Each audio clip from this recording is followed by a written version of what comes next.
hold up a big poster 10 minutes before I'm supposed to finish. Okay. Because I could go on like till tomorrow. Yeah. So how long is your presentation? How long will you speak? An hour? She said an hour. And then you'll take... Are Yes, does it exactly. take questions? Absolutely. And you're good And with that? comments. You're good at... And, do you want me to facilitate? Or I'm going to go like this for hugs.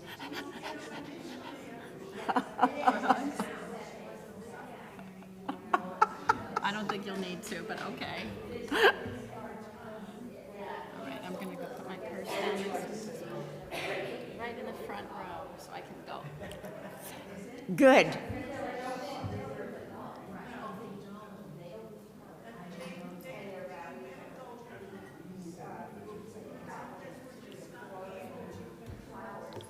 Bessie, what kind of refreshments did you get?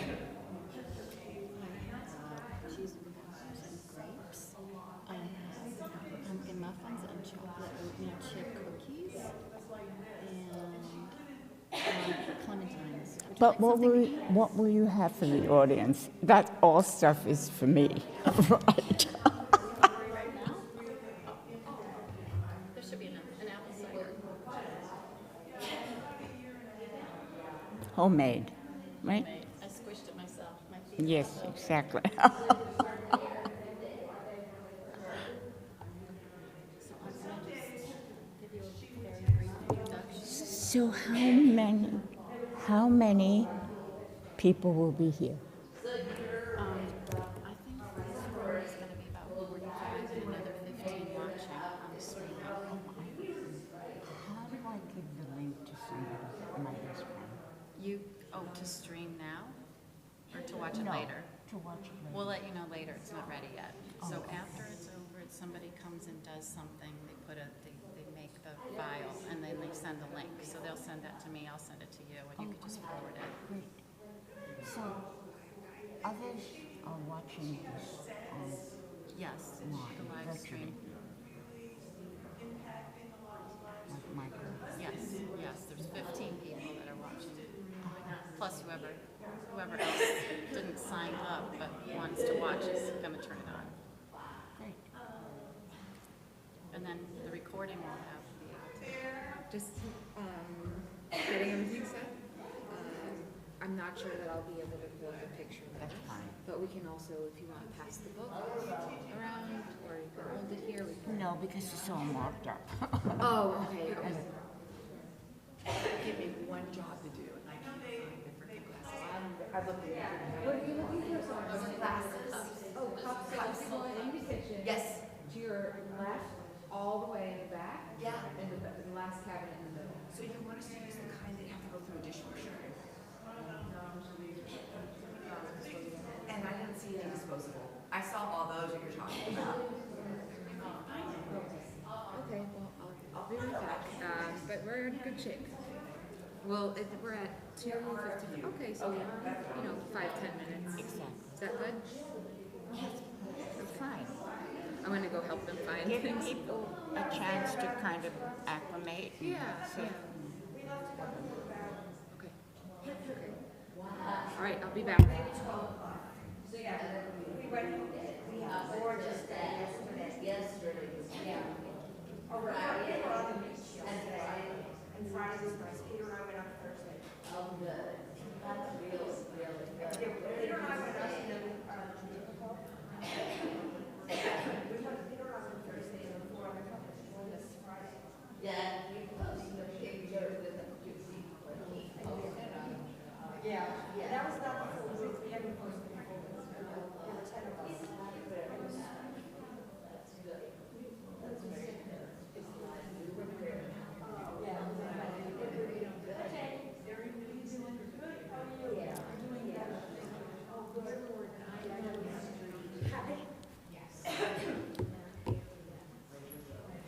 This is gonna be great.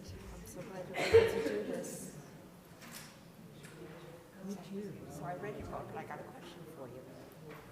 You said you went to PS 169. So did I. I was there until second grade, and then I moved from Bayside to New Jersey. So I got there when I was 7 years old, and they put me right in the second grade. I never caught up. I could never catch up. But I went to that school. Talk about a small world.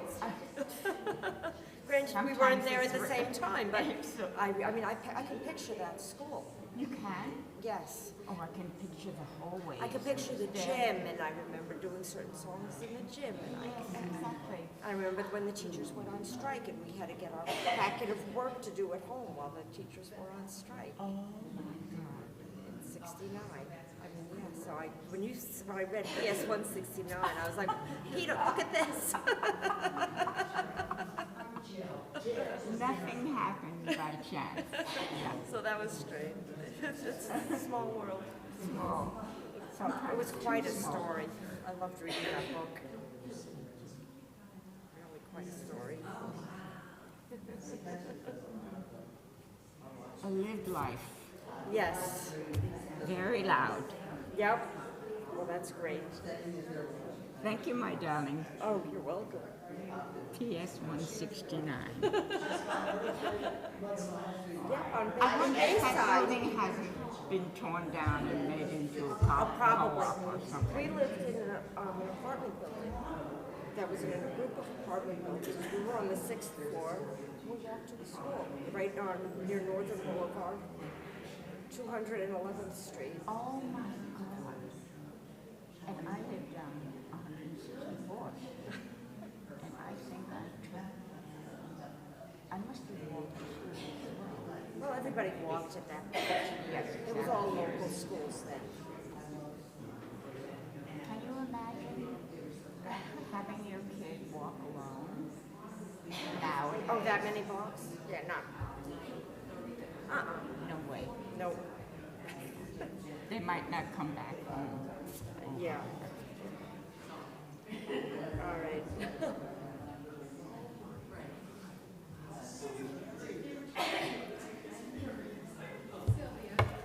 Can you say hello for me in the microphone? Hello? Hello?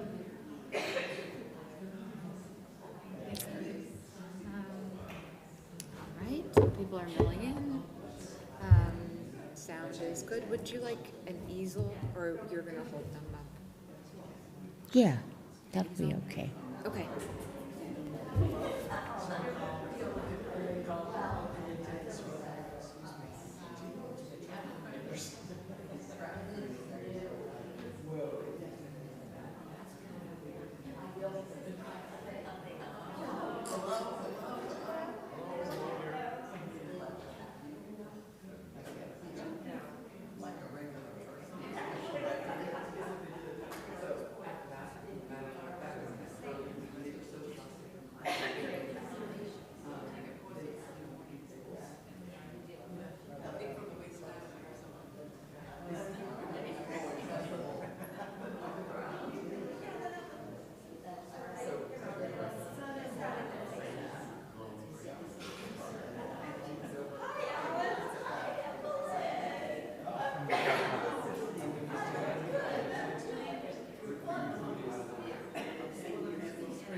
as you're,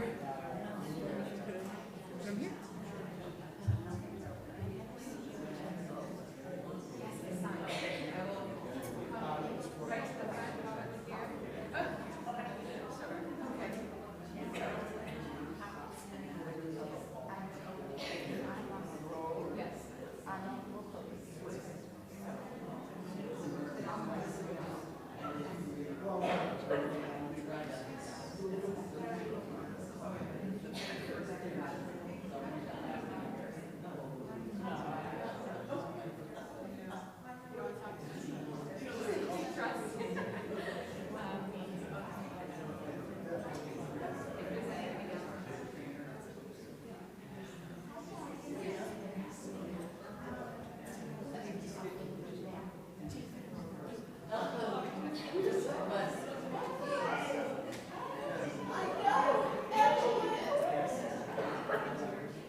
She's beautiful. I know. And so are you. Yada, yada, yada. Hi, everybody. Thank you so much for coming out today on a slightly dreary fall day. It's so good to be together. And I want to welcome you on behalf of the Adult Education Committee at Shir Tikva. My name is Beth Greenberg. And I have the very special honor of introducing you to Sylvia, my dear friend Sylvia Ruth Gutmann, who I haven't actually known very long, but boy, do I know her well. Because to know Sylvia is to just know the inside of her heart right from the very beginning. There's no other way to know Sylvia. And I want to thank a very special person in the room who you all just saw come in, our teacher, Elisa Ente, who has brought so many of us together in study and warmth and compassion, and that is how so many of us have connected. If you would just raise your hand if you're part of the Monday morning clan. It's just been so amazing to study together. Let me tell you one thing about Sylvia is that she's one of two people who I let call me Bethy, but she doesn't just call me Bethy, she always says my Bethy. So that's the thing about Sylvia. I'm not going to give you her bio because we're here to hear her story from her own lips and to be witness to her story and to get to know Sylvia a little bit. And I welcome all of you to invite Sylvia to your groups to speak. Introduce her to your kids and your grandchildren and let her tell her story to them firsthand. And to people live streaming, hello, this will be recorded. So if you know somebody who you think would like to hear the story or you'd like them to hear the story, please direct them to the link when we put that out. So without further ado, I will introduce you to Sylvia, who's busy blowing kisses. And one thing, I just want to say one last thing about Sylvia. I have never met a person who was so clear about her mission in life. Her mission is to share her story and for you to bear witness. So by being here today, you are helping Sylvia accomplish her mission in life. All right, go. So you'll journey with me.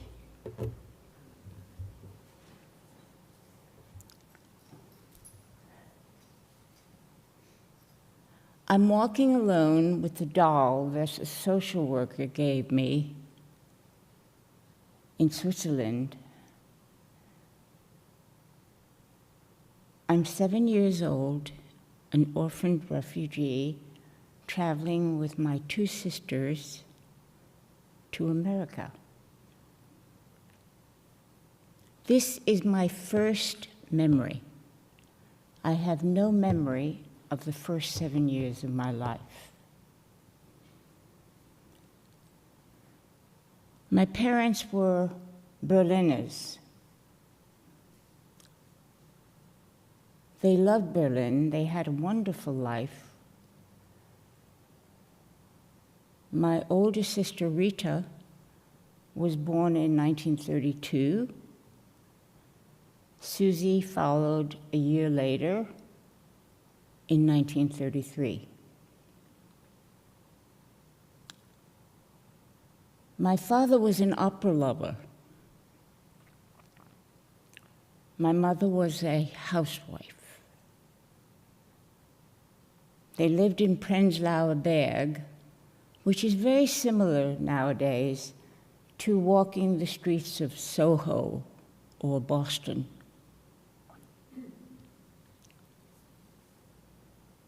It's 1938,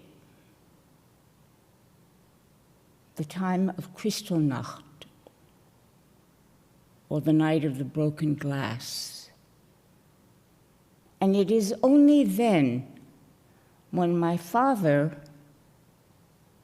says, I think we need to flee. They had burned all the synagogues, wrote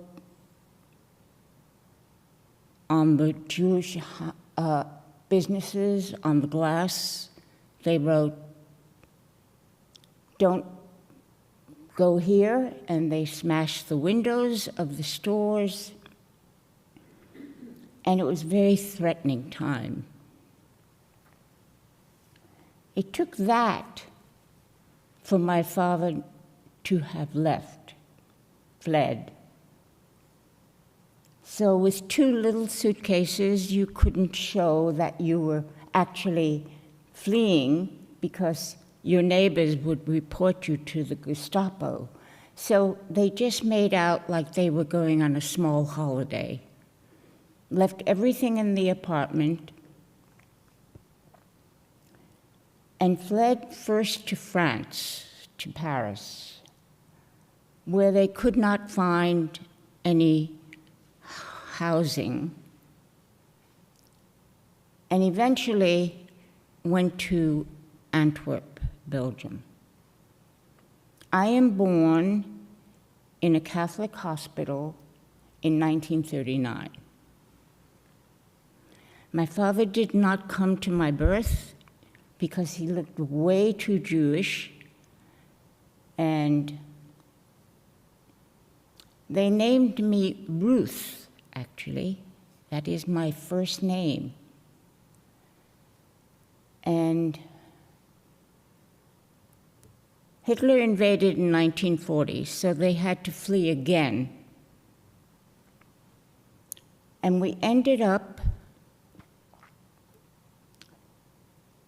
in France, eventually in this small village called Ney, N-E-Y. My father had heard, my father was quite ill. I believe he probably had severe bronchitis. Hitler had stripped all the Jews of their citizenship, so there were no papers, and you couldn't do anything without papers, so there was no work. And I believe they probably got small rations from the Jewish community wherever they hid. The plan had been to go to the south of France because Papa had heard that if we could get a guide, lots of townspeople were pitching in as paying guides to take us over the Pyrenees mountain, we could get into Spain. And of course, even though Spain was kind of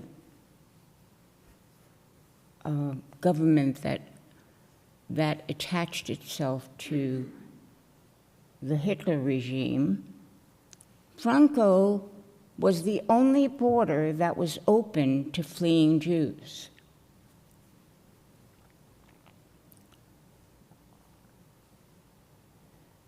We ended up in a one-room attic, the 5 of us, in the family Bouhot, a 13-year-old Madeline and her mother, Madame Bouhot.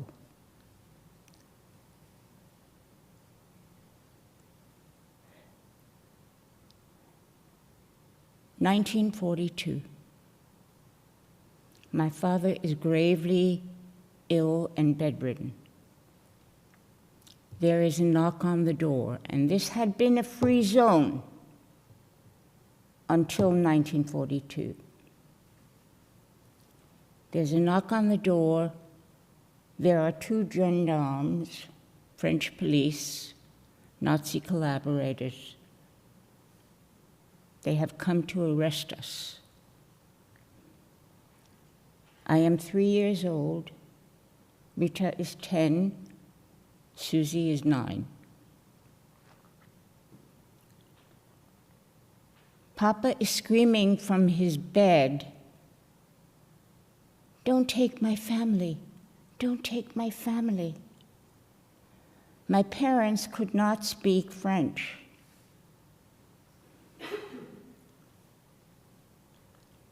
And they shouted at him, "Don't worry, we'll come back for you. later.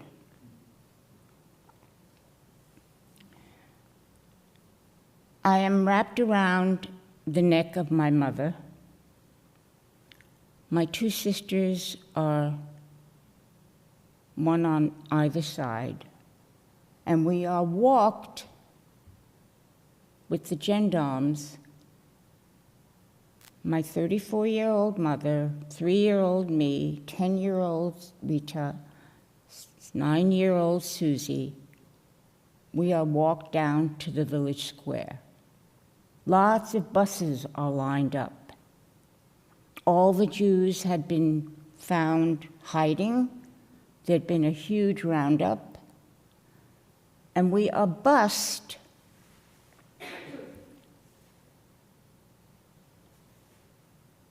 on separate buses. The windows are made dark so that nobody could see out or in.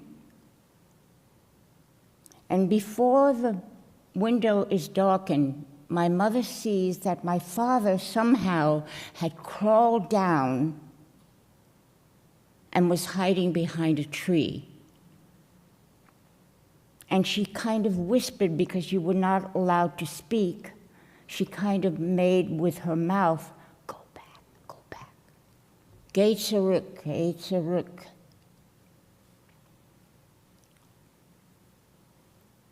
I don't know how long we were on the bus to the train. We end up in Camp Rivesaltes, which had been a prior military camp in the town of Rivesaltes. Mama is taken away from us. We are in the children's barracks. Mama is in the adult barracks. There are not too many men because they were in a separate part of this camp, which was huge. Barrack upon barrack upon barrack. We are allowed to visit Mama for an hour a day. We are handed in the children's barracks. We sleep on lice-infested straw. It smells of urine. There is no sanitary anything. It's a long walk in the dark for a 3-year-old little girl to the outhouse, which was only a wooden plank with holes in it.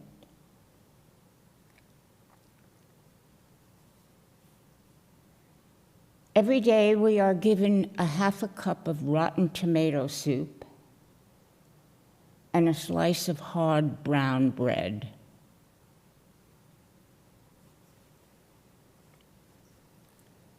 It's September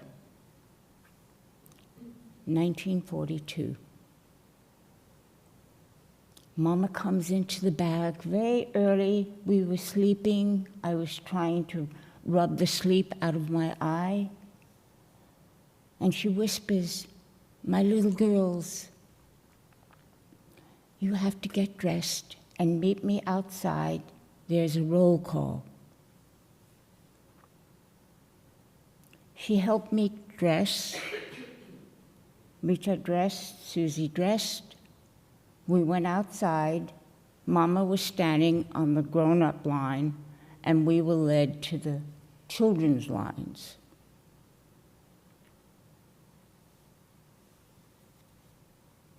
It's a beautiful September morning. Mama is already hot with her alabaster skin. It's already red and freckled.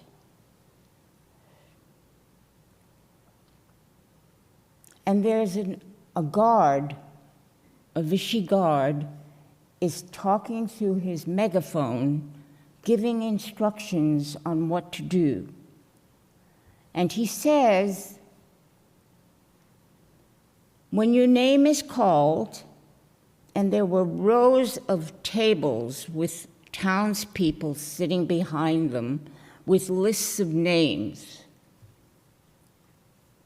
When your name is called, step from the line, walk to the end of the square where the train is leaving to go to a work camp in the east.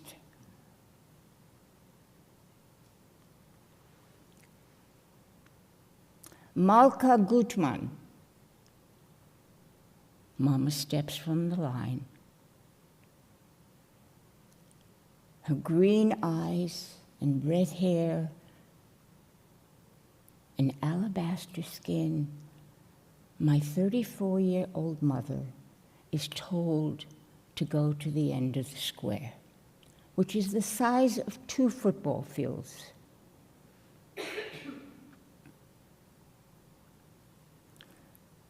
They're leading her to the back of the square, and she looks around and she said, "Don't worry, my darling daughters. I will be back soon. You wait for me here." I run from the line, 3-year-old arms outstretched, crying, screaming, "Mama, Mama, take me with you. Take me with you." She turns around and she looks at my 10-year-old sister, and she says in German, "Promise me, Rita, you will take care of the baby." And 4 days later, my mother will be gassed in Auschwitz. My beautiful young mother.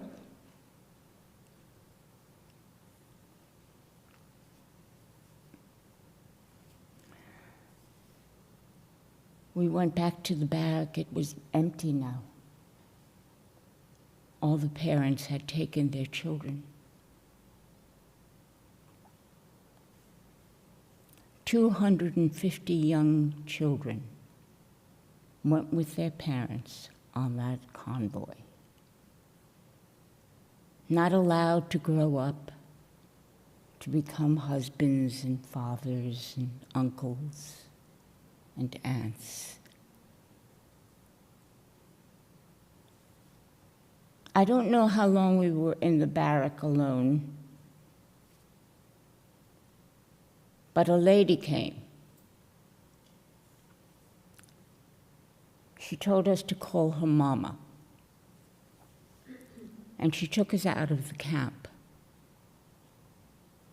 back to Father, my Papa, Nathan, who was hiding in Aubon, in an old hotel. We spent a week with him, but he was very illy graved. Thin, hardly any food. And we stayed with him for a week, but he could not care for us. He was too sick. And Rita has always told me that we were taken out under straw with a resistance person that was hiding as a farmer. We went back to Nye, to the family bureau. And one day, the lady came again and told us to call her Mama, and we went on a train. And we ended up in Onsi, in a Catholic orphanage. Mother Superior was hiding Jewish children.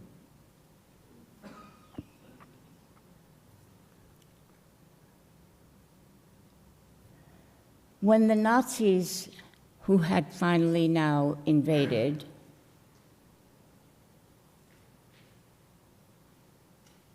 came to the orphanage because Mother Superior had been denounced,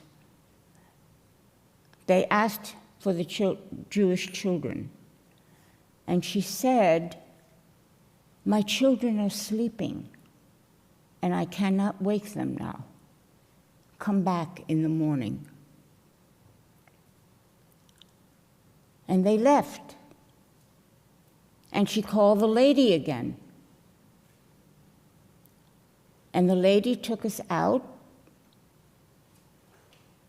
to an old farmhouse somewhere near Animas.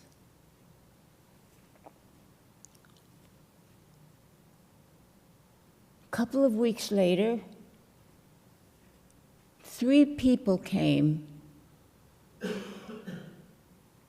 dressed as farmers with milk cans hanging on their shoulder.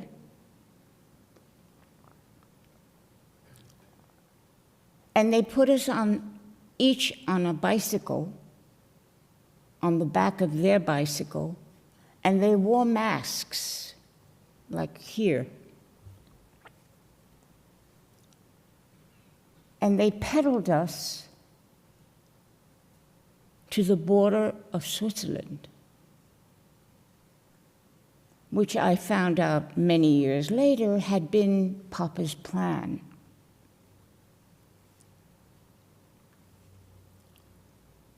Three little girls alone on the border of Switzerland. The lights go on. The border guard exits his little house. Who goes there? It's 1943, and in 1943, Switzerland had closed its border to fleeing Jews.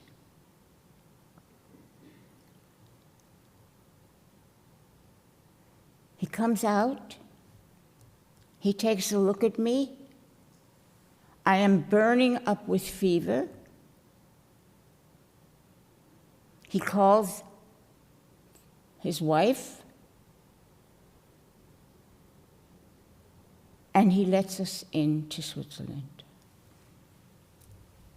I am immediately taken to a sanatorium someplace in the mountain. I have diphtheria. I do not see my sisters for 2 years. We were led into Zurich, where Papa had a sister.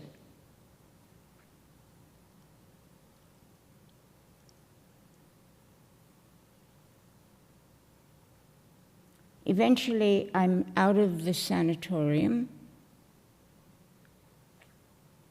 and I go and I live with Tante Rosa, Papa's sister, who one night, without telling anyone, including my 2 sisters, she has me sent to a mountain family.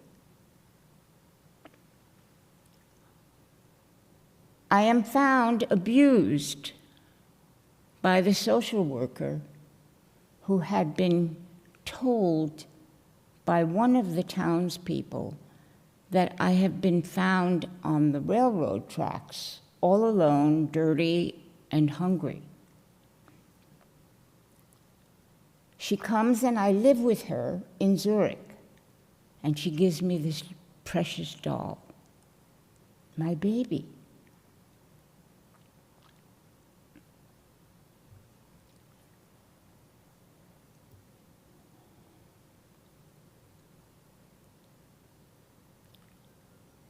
We're in the New York Harbor. We have come on this old, ugly, smelly ship. Thousands of people speaking foreign languages I do not understand are on that boat. The conditions were horrible. We slept next to the rotting vegetables down on the lower level. We have no beds. We sleep in hammocks, 3 to a row. I sleep on top. Susie sleeps in the middle, and Rita sleeps on the bottom. And it took a long time for Susie to forgive me because I kept peeing in my bed every night, in my hammock.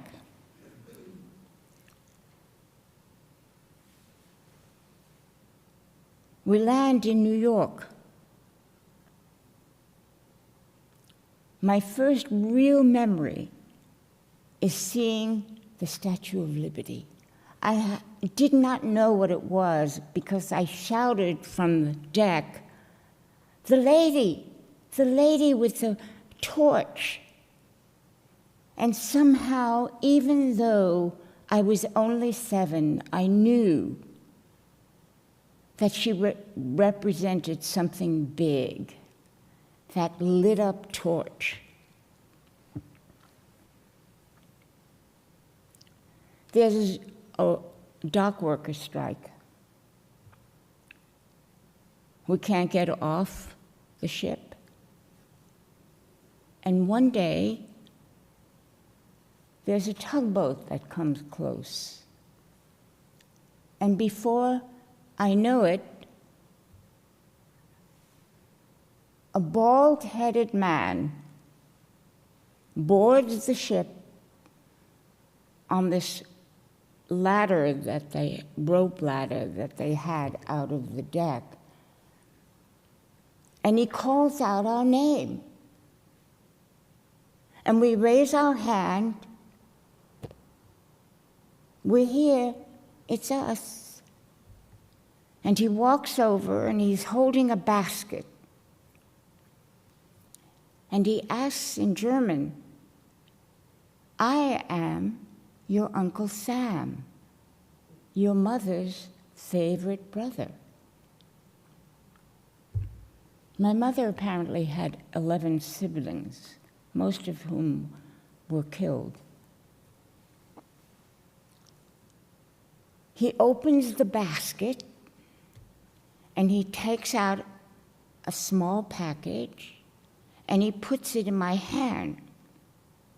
And it has this funny, crinkly paper, which I now know it was wax paper.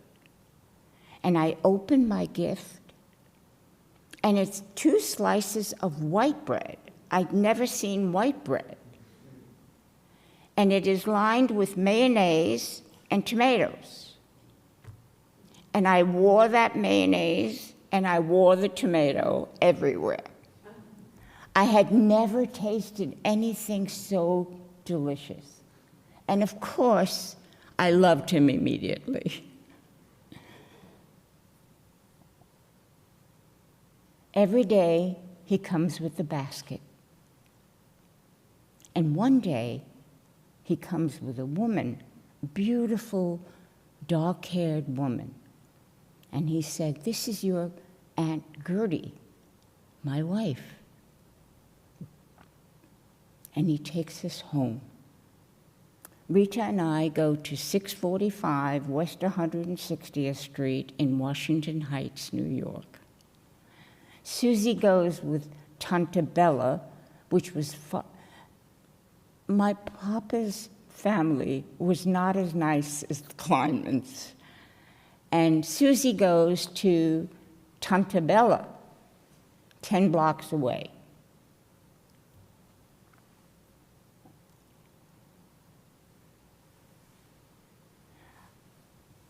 I live in the room that I share with my 2 brothers, Stuart, who had been born 3 months before we came, in what I thought was this huge 2-bedroom apartment. But when I went to visit it a couple of years ago, it was tiny. 5 people in that apartment. I loved my daddy, Sam. He was kind, he was loving, he loved me, he was very demonstrative, he hugged me. My Aunt Gertie, not so much.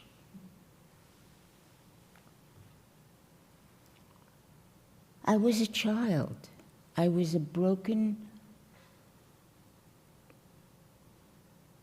orphan child.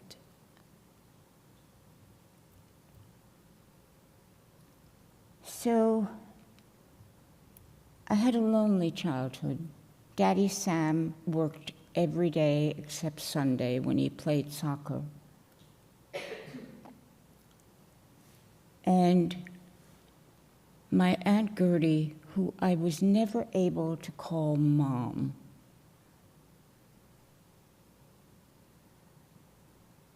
I understand now as an adult, of course, after lots of therapy, but I didn't know. I'm only 7 years old, and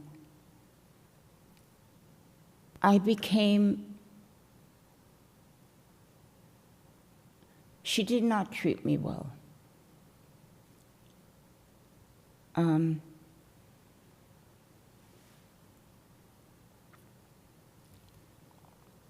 She was very harsh and sometimes cruel to me. And of course, I didn't understand then that she was overwhelmed. She was overwhelmed. She was only 27 years old. So Rita stayed with us for 2 years until she found her own apartment because they had asked her to pay rent, and she was sleeping on a couch and working every day.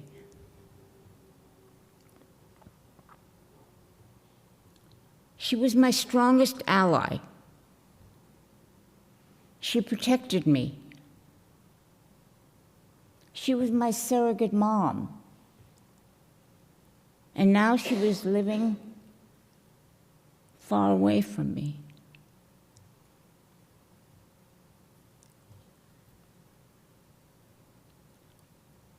When Rita was 19 years old, she went to visit an aunt on Papa's side. And one day in Cleveland, Ohio, and one day a young man in a Marine uniform walked up the hill to the house of Aunt Edith, and he saw my sister, and it was love at first sight.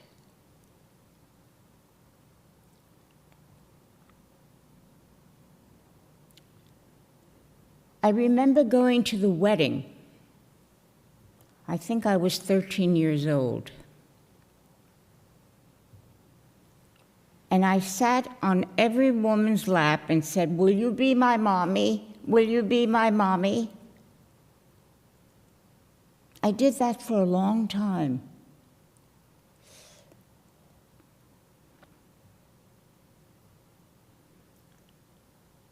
Just to tell you a little about my childhood there. The doll the social worker gave me was 2 feet tall. She had beautiful glass eyes that looked real. She wore a black and white taffeta dress.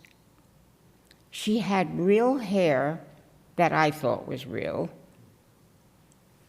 And she was my baby. I was her mommy. And I would take care of her forever.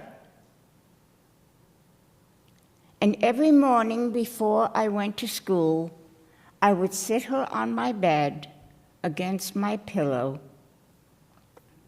and couldn't wait to come home to practice my beautiful English. I love the language. I picked it up right away.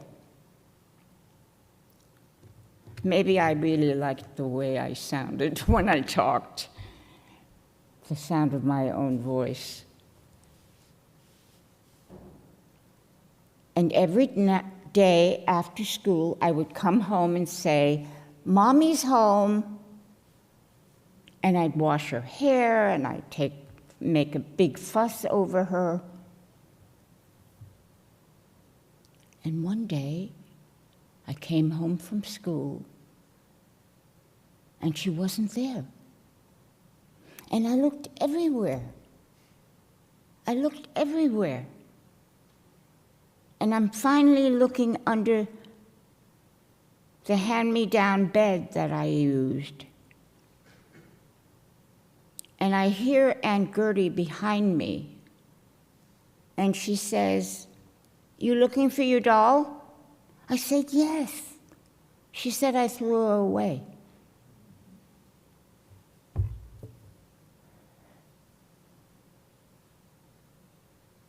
I couldn't let her see me cry because she'd always say, "You want to cry? I'll give you something to cry about."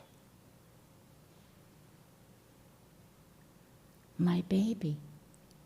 I didn't protect her.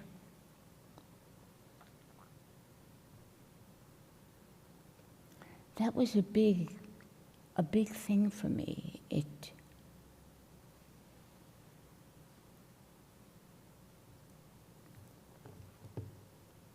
It made a lasting impression, actually.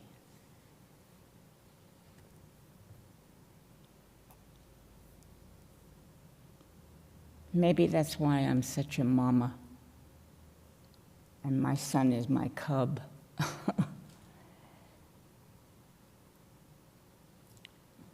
So I lived with them till I was 19. I was a hairdresser, like my sister Rita. I had quit school.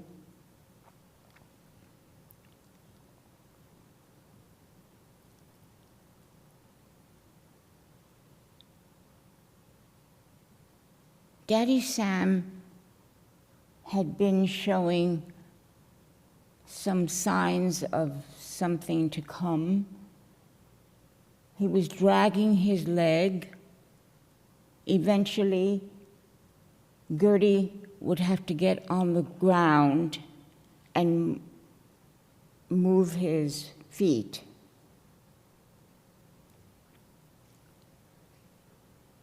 They went to all kinds of doctors. He took all kinds of B12 injections. They finally said they thought it might be multiple sclerosis. As it turns out, it was not.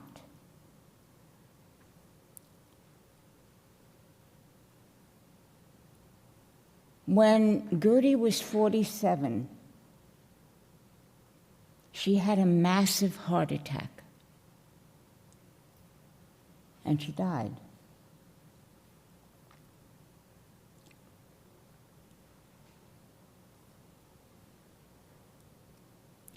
My brother Michael,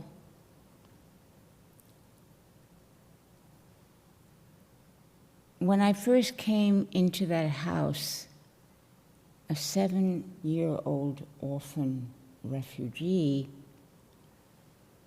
Daddy Sam took us around the small apartment, and one of the rooms, he turned on the light.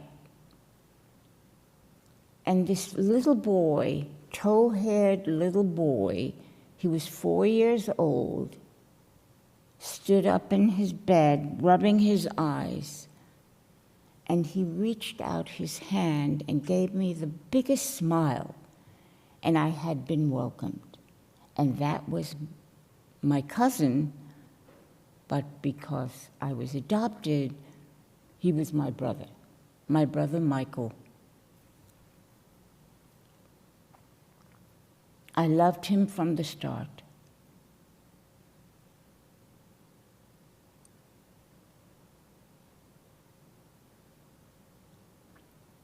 I married the first guy that asked me. I was 26 years old. Rita had already begun when I was 17 to say, "You're going to be an old maid." I was 26 when I married Ben Cataldo, the father of my child. He was 7 when I divorced Ben.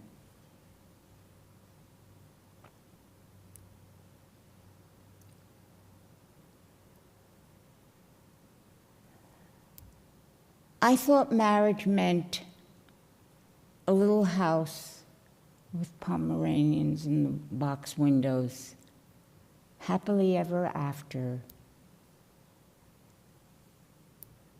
I talk about 2 marriages in the book, but I actually married 4 times.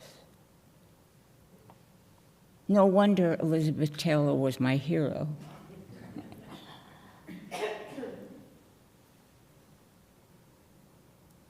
I was very dysfunctional. I chose dysfunctional relationships. Men only mirrored for me how self-worthless I felt and how undeserving a respect I needed. They held up that mirror that confirmed my beliefs about myself, which was, I don't belong, I don't fit in, I don't feel worthy of love, I settle. I had no idea how to be in a relationship. I had no role model.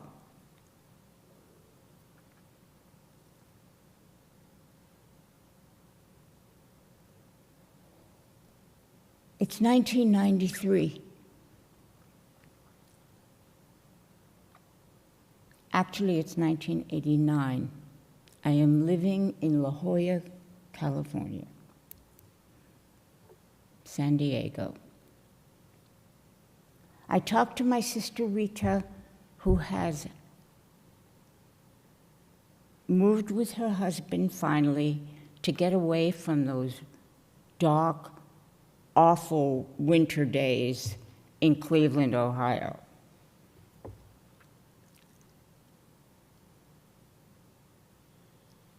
We talk every day.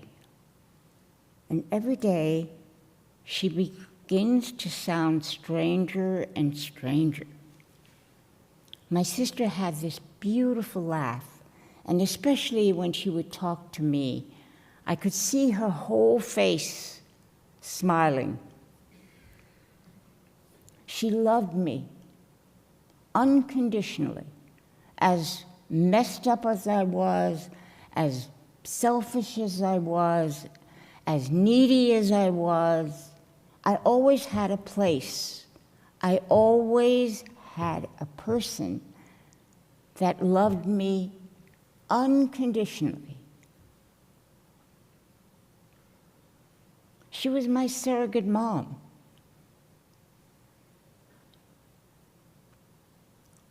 She was my everything. She was my person.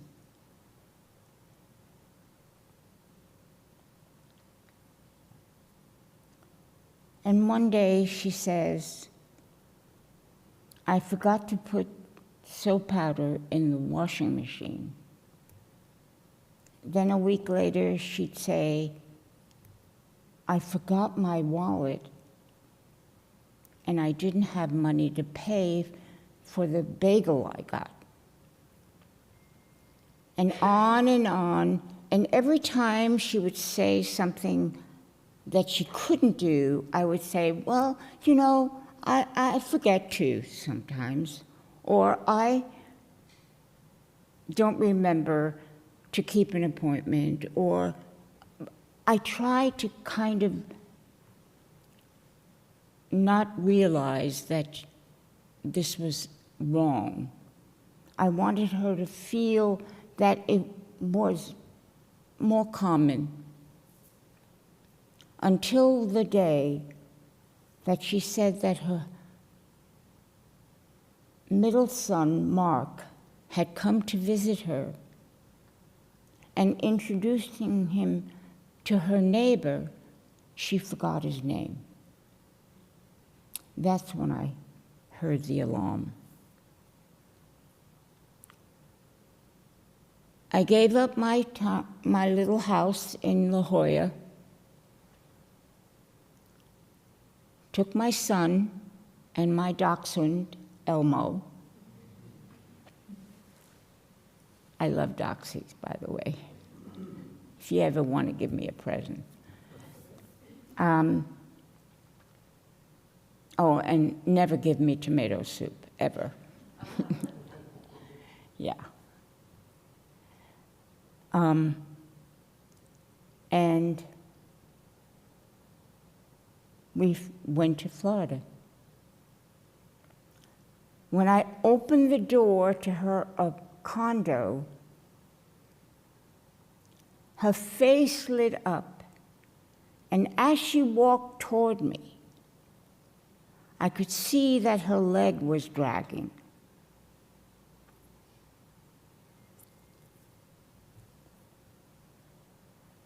Every night, every Friday night,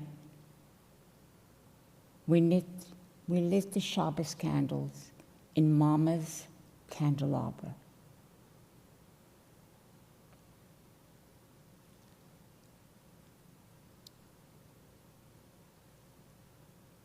One year later,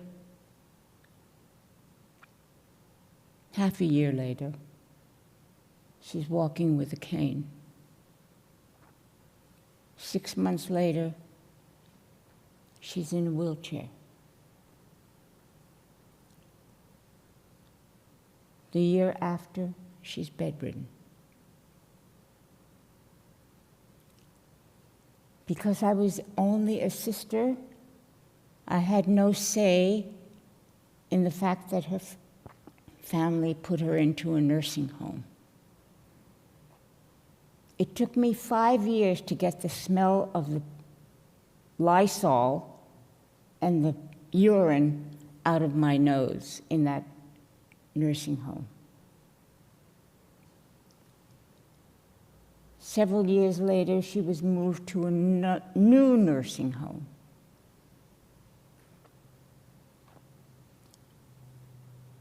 The residents sat in wheelchairs, screaming for help, but nobody came. The aides were busy watching TV in the TV room.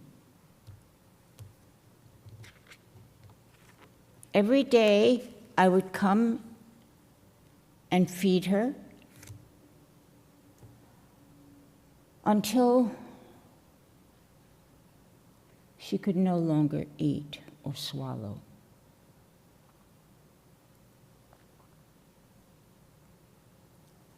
Her family consents to have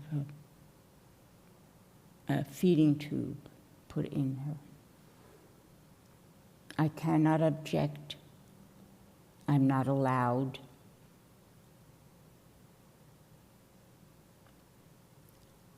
For 1 year, my beloved 60-year-old sister is on that feeding tube. It's wrenching for me to watch. And every day I go to the nursing home and I tell her all the stories that she told me about Papa and Mama and being in Berlin and the Tiergarten and the Kadeway, the big department store that Mama loved but could not afford.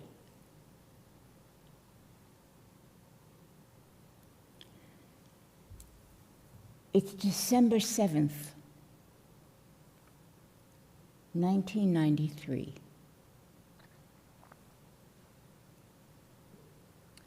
I'm with her in bed.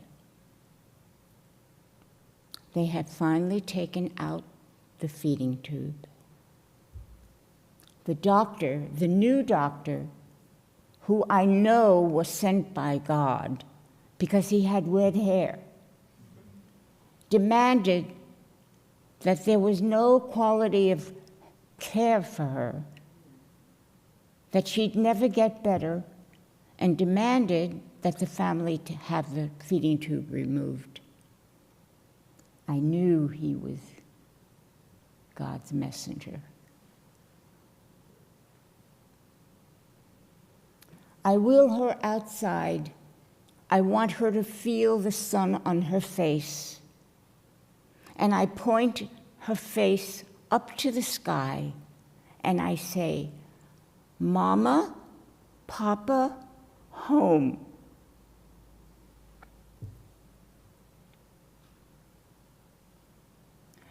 The doctor had told me that it would take 4 to 10 days before she'd leave.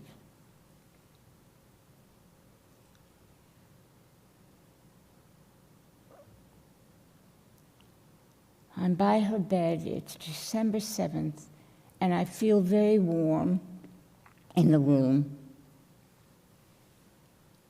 And I go to open the window, and I see a red butterfly on the windowsill, and I know that my sister will fly away. And at 5 o'clock in the morning, my sister died.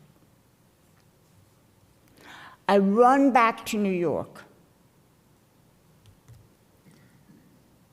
I rent a small, dark apartment in Gramercy Square from a friend.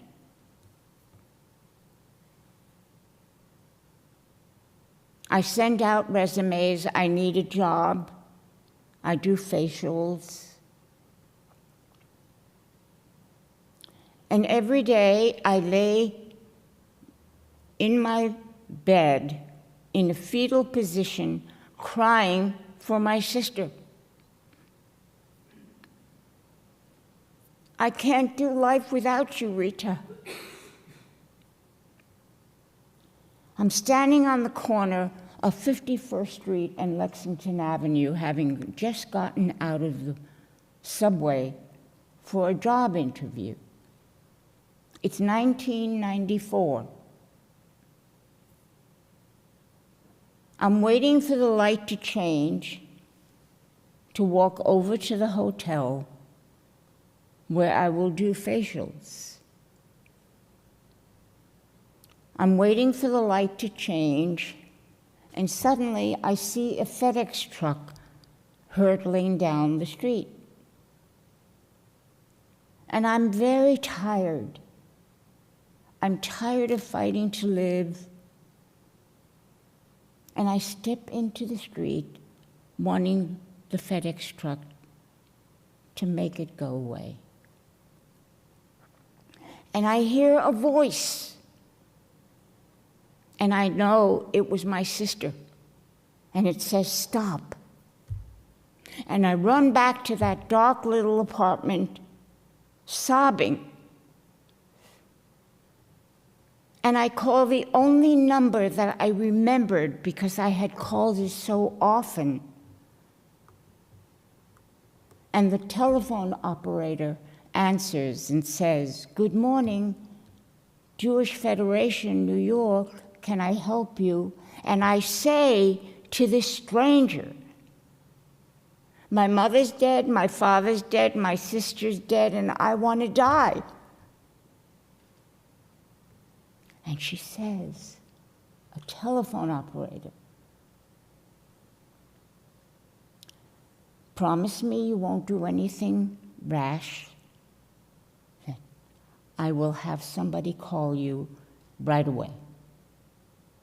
She hung up, and I promised her I wouldn't do anything rash. And 5 minutes later, this gentle Spanish accented voice says, Sylvia, my name is Dr. Milton Weinberg, and I am in charge of a Holocaust group. Come to my office in the morning. And I say, I have no money, I have no job, I have no God, I have nothing. And he said, I'll see you in the morning. And $5 a session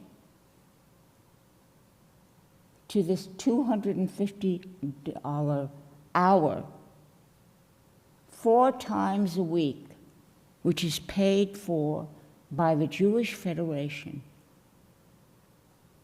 He helps me save my life.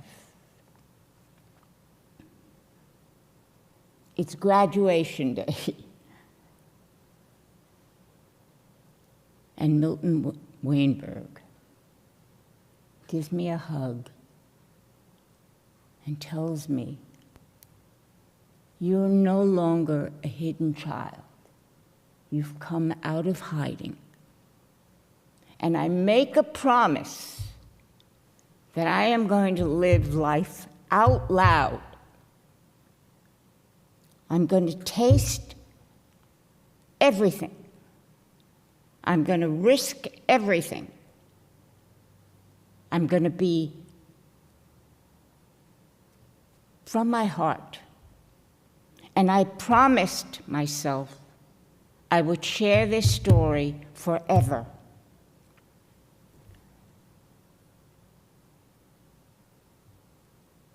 Quite frankly, I actually owe much of my life to the time I spent in Germany for 5 years. I was 62, and I had gone to be with a 22-year-old young man. He was studying in Germany, in Berlin.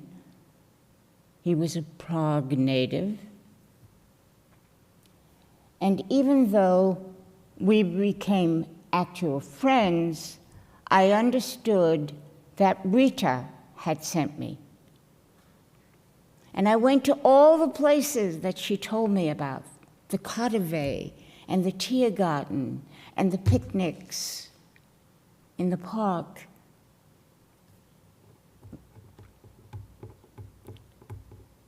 And I spoke to hundreds and hundreds of school children, high schools.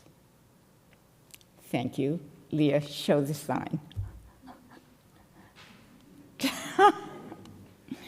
I made her promise to tell me when I'm away 10 minutes from the hour, because otherwise you'd be here till tomorrow.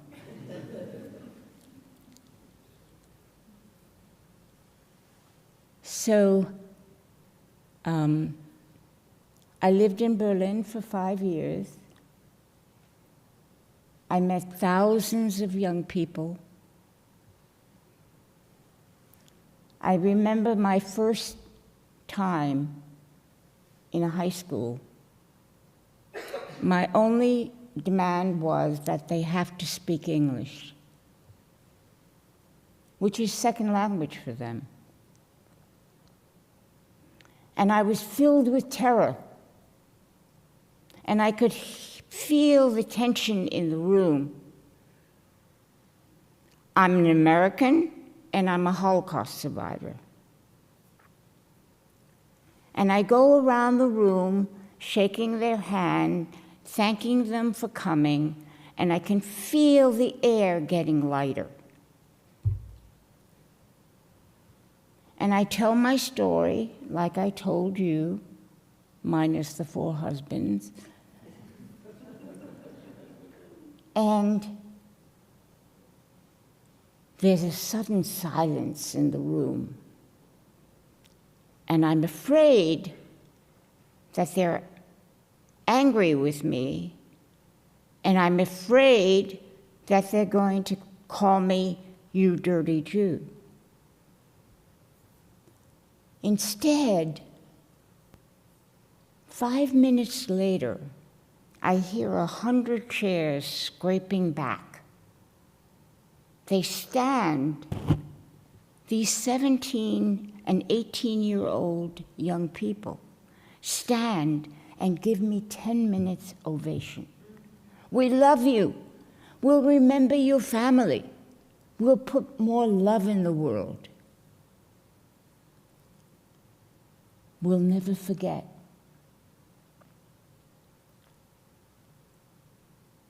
And that is who I bring you today. I give you my full heart, warts and all. I'm the most real person. I know I belong. I am loved, and I love. And I'm so grateful for every day. I love my friends. I love you, Alicia. I love you, Bessie. I love you, Nancy. I love you, Alex. Ruth. I'm not rich, far from it, but I am very rich in friendships. I am very rich in a child that has become a man. We've had some rough stuff, David and I, some rough spots. But he came to see me in July, and it was so delicious. My cub had come home. And I am so grateful to be standing here, and I can't tell you what your presence here means to me. I thought maybe 5 people.